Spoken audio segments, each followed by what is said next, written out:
ఏం చేస్తున్నాడు? పరమేశ్వరుଙ୍କ ଠାରୁ ଉତ୍ତର ଆଣିଲେ।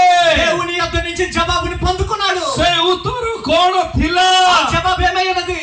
ସେ ଉତ୍ତର ଥିଲା ఆ జవాబు ఏంటంటే పరమేశ్వర ତାଙ୍କୁ ଏକ ନୂତନ ବସ୍ତ୍ର ପିନ୍ଧାଇଲେ। దేవుడు అతనికి ఒక నూతన వస్త్రాన్ని ధరింపజేశాడు। ସେଇ ନୂତନ ବସ୍ତ୍ର କଣ ଅଟେ?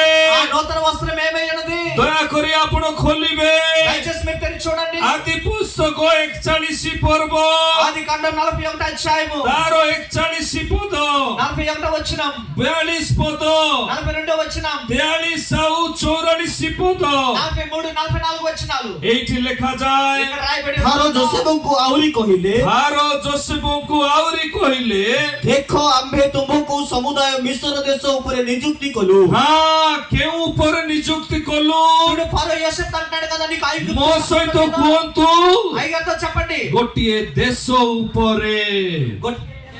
ହାଲେଲୁୟା ବୋଲ ୟେଶୁ ମସିହ କି।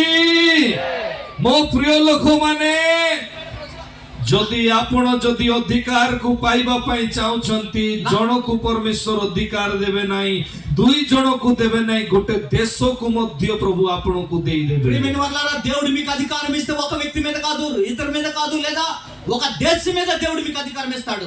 ବହୁତ ଦିନ ତଳେ నేను చాలా రోజుల దిన క్రితము ଅମିତ ଭାଇଙ୍କ ପାଇଁ ପ୍ରାର୍ଥନା କରୁଥିଲି। సోదరులు అమిత్ గారి గురించి ప్రార్థన చేస్తూ వచ్చాను। ମତେ ପ୍ରଭୁ ଗୋଟେ ବିଷୟ କହିଲେ, దేవుడు నాకు ఒక విషయాన్ని తెలియపరిచాడు। ଆଉ ଫିଲ୍ମ ଇଣ୍ଡଷ୍ଟ୍ରିରୁ ଅଫର ଆସିଲା ପରେ ମଧ୍ୟ అలాగే సినిమా ఇండస్ట్రీ నుంచి అతనికి ఆఫర్ వచ్చిన తర్వాత కూడా ଅମିତ ଭାଇ କଣ କଲେ? అమిత్ సోదరులు ఏం చేశారు? ତାକୁ ଏଡାଇ ଦେଲେ। దాన్ని తిరస్కరించాడు। ଜାଗତିକ ଗୀତ ଗାଇବା ପାଇଁ ଏଡାଇ ଦେଲେ। లోక సంబంధమైన పాటలు పాడడానికి తిరస్కరించాడు। ସାଂସାରିକ ଗୀତ ଗାଇବାକୁ ଏଡାଇ ଦେଲେ। లోక సంబంధమైన పాటలు పాడడానికి తిరస్కరించాడు। ଆତ୍ମିକ ଗୀତ ଗାଇଲା ପରେ ଓଡ଼ିଶାରେ ଅମିତ ଭାଇଙ୍କୁ ପରିଚୟ ଦେଲେ।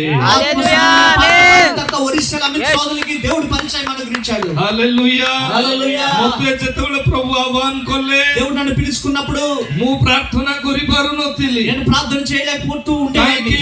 ఎందుకంటే ଆପଣ କେତେ ଜଣ ଅଛନ୍ତି మీలో చాలా మంది ఉన్నారు, କହିଲା ବେଳେ ଆ ବଡ କରିକି ଦେଖୁଛନ୍ତି, అలాగే చెప్పుచున్నారు ఆ అనేసరి బాగా అర్థమయ్యేటట్లు ఉంటారు, ଆପଣଙ୍କୁ ହାଇ ଆସୁଛି। హాయ్ అనేది చెప్తూ ఉంటారు। ମତେ ବି ପ୍ରାର୍ଥନା କଲା ବେଳେ ହାଇ ଆସୁଥିଲା, నాకు కూడా ప్రార్థన చేసినప్పుడు ఆవిళ్ళు వచ్చేవి, ନିଦ ଆସୁଥିଲା। నిద్ర వచ్చేది, ବସିକି ପ୍ରାର୍ଥନା କଲେ ନିଦ ଆସୁଥିଲା, కూర్చొని ప్రార్థన చేస్తే నిద్ర వచ్చేది, ଉଠିକି ପ୍ରାର୍ଥନା କଲା ପରେ ମଧ୍ୟ ନିଦ ଆସୁଥିଲା। లేచి ప్రార్థన చేసినా సరే నిద్ర వచ్చేది। ତାପରେ ମୁଁ ଗୋଟେ ରାସ୍ତା ଖୋଜିଲି, అప్పుడు ఒక మార్గం నేను ఎంచుకున్నాను। ଜଙ୍ଗଲରେ ଯିବି ଆଉ ପ୍ରାର୍ଥନା କରିବି, କେମିତି ନିଦ ଆସିବ ଦେଖିବ। అడవులోనికి వెళ్తాను, అడవులో వెళ్ళి ప్రార్థన చేస్తాను, ఏ విధంగా నిద్ర వస్తుందో చూస్తాను। ଜଙ୍ଗଲରେ ଯେତେବେଳେ ଯାଇକି ପ୍ରାର୍ଥନା ଆରମ୍ଭ କଲି,